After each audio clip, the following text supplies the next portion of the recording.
नमस्कार दोस्तों, मैं हूं रोहित और आप देख रहे हैं बिग्रो म्यूजिक। दोस्तों, आज हम किसी और टॉपिक के बारे में बात करेंगे। एक्चुअली हुआ क्या है, कल मैंने एक पोस्ट डाली थी टिकटॉक के बारे में, तो उसी के बारे में आज मैं कुछ पूछना चाहता हूं आप लोगों से। मुझे काफ़ी सारे भाइयों ने यूट्यूब पे भी बोला, इंस्टा पे भी बोला, और इंस्टा पे पता नहीं बोला या नहीं बोला, और फेसबुक ग्रुप में भी बोला कि आप टिकटॉक से बायकॉट करो और चाइना की जितनी भी चीज़ें हैं उनको मतलब लेना ही नहीं है, कहने का मतलब। ठीक है, तो अब बात आती है कि क्या हम चाइना की चीज़ों के बगैर रह सकते हैं। आप लोग बोल रहे हो कि छोड़ दो, क्या आपको पता है कि आप क्या क्या चीज़ चाइना की यूज़ कर रहे हो? सबसे पहले ये जान लो, ऐसा नहीं है कि मुझे चाइना से प्यार है। मैं सच बताऊं, चाइना से मेरे को शुरू से नफ़रत है, और टिकटॉक से भी शुरू से ही। एक बात बताऊं, मेरा कहने का मतलब, टिकटॉक ने हमारी देश की जो बच्चे हैं उनको भाई वेला बना दिया बिल्कुल, और जो वेले थे उनको कुछ और ही बना दिया। इसलिए मुझे टिकटॉक से नफ़रत है। और चाइना से मुझे इसलिए नफ़रत है कि चाइना ने हर एक कंट्री का रोज़गार खुद रख लिया है, इसलिए मेरे को चाइना से नफ़रत है। तो ऐसा नहीं है कि मेरे को चाइना से प्यार है, बट मैं आपको कुछ चीज़ें समझाना चाहता हूँ, बताना चाहता हूँ। उसी के बारे में ये वीडियो है। तो अब लोग बोलते हो कि चाइना की चीज़ों का यूज़ मत करो। क्या आप लोगों को पता है कि आपके पास क्या क्या चीज़ चाइनीज़ है? आप जिसको ब्रांड मानते हो, ब्रांड बोलते हो, उसके अंदर भी कुछ ना कुछ चाइनीज़ सामान लगा हुआ है, और उसके बिना वो चीज़ पूरी नहीं है। आप ये सोचते हो कि ये चीज़ इंडियन है, बट क्या आपको पता है कि उस इंडियन सामान में कितने पार्ट ऐसे होंगे जो चाइना से बन के आते हैं? ये सब चीज़ें पता है आपको? नहीं पता। आप लोग बोल तो देते हो, बट उस चीज़ का मतलब नहीं समझते। अगर हम चाइना से सामान लेना बंद करते हैं, ऐसा नहीं है कि हमें सामान नहीं मिलेगा, मिलेगा।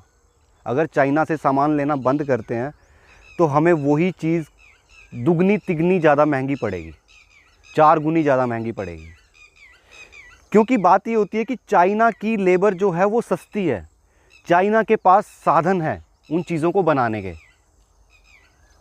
अब मान लो आप बोलते हो कि इंडिया में भी ये सब चीज़ें बन सकती हैं, मानता हूँ बन सकती हैं, लेकिन उन चीज़ों को बनाने के लिए जो मशीनें होती हैं, जो साधन होते हैं, वो फिर चाइना से आएंगे।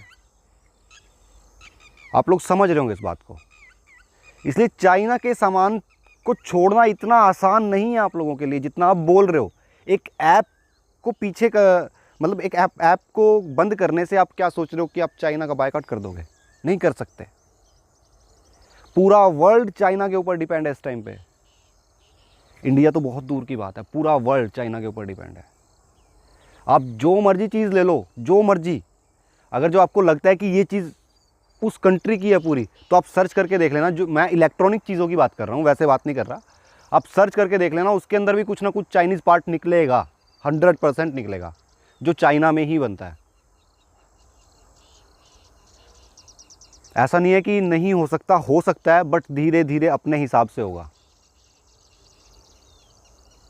अपने हिसाब से सारी चीज़ें चलेंगी।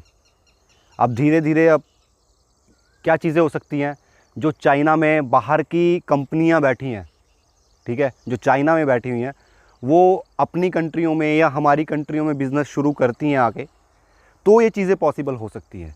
या चाइना की खुद की जो कंपनियां हैं वो हमारे यहाँ पे आके काम कर सकती हैं, तब ये चीज़ें पॉसिबल है।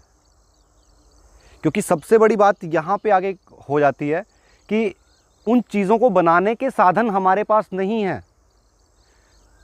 और दूसरी बात ये होती है कि जो लेबर है, वो लेबर हमें बहुत ज़्यादा महंगी पड़ती है।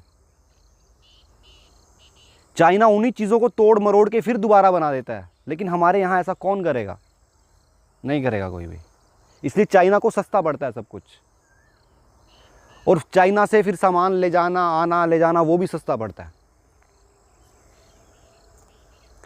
तो इसलिए दोस्तों, पूरी बात को समझो, फिर बोलो कुछ कि हाँ हम लोग क्या बोल रहे हैं।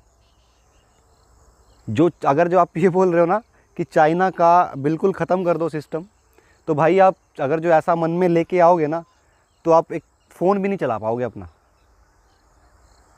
ये चीज़ हमेशा ध्यान रखना, फ़ोन भी नहीं चला सकते आप सैमसंग का फ़ोन चलाते हो, एप्पल का। मैं 100% बोलता हूँ, एप्पल बोलता है कि मैं अब कुछ भी सामान चाइना से नहीं लेता। मैं 100% बोलता हूँ कि एप्पल भी कुछ ना कुछ पार्ट लेता होगा चाइना से, 100%।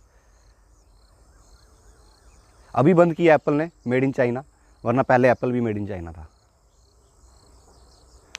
लेकिन अभी भी उसके कुछ ना कुछ पार्ट ऐसे होंगे जो चाइना में ही बनते हैं। आई थिंक एप्पल ने जो अपनी डिस्प्ले थी वो चाइना के बाद सैमसंग से ली, सैमसंग के बाद एप्पल खुद बना रहा है उसको, जहाँ तक मुझे पता है। तो बहुत सारी चीज़ें हैं जो चाइना में ही बनती हैं। अब उन सब चीज़ों को रोक सकते हो तो रोको, एक ऐप रोकने से क्या होगा। हाँ, मैं ये नहीं बोलता मत रोको भाई, देश का बट्ठा बिठा दिया इस चीज़ ने, टिकटॉक ने। सच बताता हूँ मैं आपको, मैं टिकटॉक भी इसलिए बना, अकाउंट मेरा काफ़ी टाइम से है इसके ऊपर, शुरू में आई थी तभी था। लेकिन जो इसने देश के बच्चों के साथ जो खेल खेला है ना इसने, भाई बच्चों को पता नहीं क्या बना दिया इन्होंने, वेले घर पे बिठा दिया इस ऐप ने। मैं तो इसलिए इसको यूज़ कर रहा था कि अभी लॉकडाउन है भाई, टाइम पास कैसे करे, पूरा यूट्यूब छान मारा, जितनी फिल्में देख सकते थे फिल्में देखी, मतलब बोर हो गए। अब एंड का ऑप्शन यही था कि भाई टिकटॉक देख लेते हैं, इसलिए सोचा चलो टिकटॉक पे आ जाते हैं, समझाओ हमें भी कैसे क्या चीज़ें करनी होती है। ये चीज़ मैंने बोली थी। तो उम्मीद आप भी समझो इस चीज़ को कि क्या चीज़ कैसे होती है। ऐसे कभी भी हम किसी चीज़ का बायकॉट नहीं कर सकते। तो आप लोगों को भी समझना होगा कि अगर कोई चीज़ छोड़नी है तो वो कैसे छोड़ी जा सकती है। अगर जो आप कोई नशा छोड़ना चाहते हो ना, तो नशा धीरे धीरे ही छूटता है, एकदम से छोड़ोगे तो मर जाओगे। इसलिए ये भी धीरे धीरे ही होगा। चीज़ों को समझो, क्या चीज़ किस हिसाब से है। कुछ कंपनी हमारी कंट्री में आएंगी, वो आके यहाँ पे काम करेंगी, हमारी ज़रूरतों को पूरा करेंगी, फिर हमारा पैसा हमारे पास रहेगा। ये चीज़ हमेशा ध्यान रखना। एक तरीके से काम होता है हमेशा, लेकिन हमारे इंडिया वालों को क्या चाहिए, सस्ता सामान चाहिए। ये बात है सारी। सस्ता सामान है तो भाई चाइना से आएगा, फिर ये बात होती है। तो उम्मीद है दोस्तों आप लोगों को वीडियो अच्छी लगी। कमेंट करके जो आपकी राय है प्लीज़ बताना मुझे। और मुझे कोई मतलब नहीं है चाइना से और इस टिकटॉक से, मैं बस आपको वैसे समझाने की बात कर रहा हूँ कि आप लोगों के जो मन में चल रहा है कि हम टिकटॉक बंद कर देंगे तो पता नहीं क्या हो जाएगा। अरे कुछ भी फ़र्क नहीं पड़ेगा, टिकटॉक तो एक नॉर्मली बंदे का होगा, वो सारा पैसा खुद का है उसका, कोई चाइना का थोड़ी ना है। बंद करना है भाई सामान, ये चीज़ें बंद करो जो आप इलेक्ट्रॉनिक सामान ले रहे हो, इनको बंद करो अगर करना है, अगर बचाना है अपना देश। उसका फ़ायदा ये होगा, अगर जो हमारी कंट्री में कुछ कंपनीज आती हैं इनको बनाने वाली, तो जो लेबर है वो आसानी से मिल जाएगी। इंडिया में बहुत लोग बेरोज़गार बैठे हुए हैं, उनको रोज़गार मिलेगा। मतलब अगर जो वही कंपनी है जो चाइना में है वो उठ के हमारे इंडिया में आ जाएं, या हमारे इंडियन खुद खोलते हैं उन फैक्ट्रीज़ को या जो कुछ भी हैं कंपनीज़ को, तो बहुत सारे लोगों को रोज़गार मिल जाएगा जो वेले बैठे हैं। तो उम्मीद है दोस्तों आप लोगों को वीडियो अच्छी लगी तो लाइक करना, बुरी लगे तो डिसलाइक करना, और जो मेरे नए भाई हैं मेरे चैनल को सब्सक्राइब कर लें। तब तक के लिए आप लोगों से अलविदा लेता हूँ, बाय बाय।